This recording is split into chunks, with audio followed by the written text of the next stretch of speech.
ஒரு பானை செய்பவர் பானையை உருவாக்கும்போது அதன் வடிவம் சற்று தவறாகிவிட்டால் அவர் அந்த பானையை அப்படியே தூக்கி எறிந்து விடுவதில்லை. மாறாக அந்த மண்ணை மீண்டும் நன்றாக குழைத்து அதிலிருந்து புதியதாகவும் மேலும் அழகாகவும் ஒரு பானையை உருவாக்குகிறார். இது ஒரு ஆசிரியர் கரும்பலகையில் எழுதியதில் பிழை ஏற்பட்டால் அதை அழித்துவிட்டு மீண்டும் சரியாக எழுதுவதைப் போன்றது. நமது வாழ்வும் இது போன்றதுதான். நேற்று நாம் எடுத்த முயற்சிகளில் ஏற்பட்ட தவறுகளையோ தோல்விகளையோ எண்ணி நாம் கவலைப்படக்கூடாது.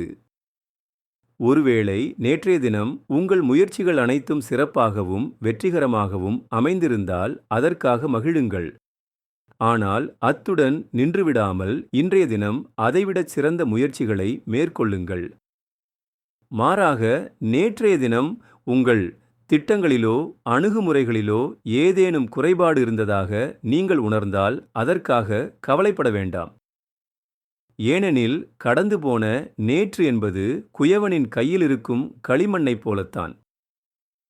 அதை நாம் மீண்டும் இன்றைய நாளில் நமது தேவைக்கேற்ப பக்குவப்படுத்திக் கொள்ளலாம். நமது சிறப்பான செயல்பாடுகளும் நேர்த்தியான முயற்சிகளும் நிச்சயம் நமக்கு சிறப்பான பலன்களை தரும்.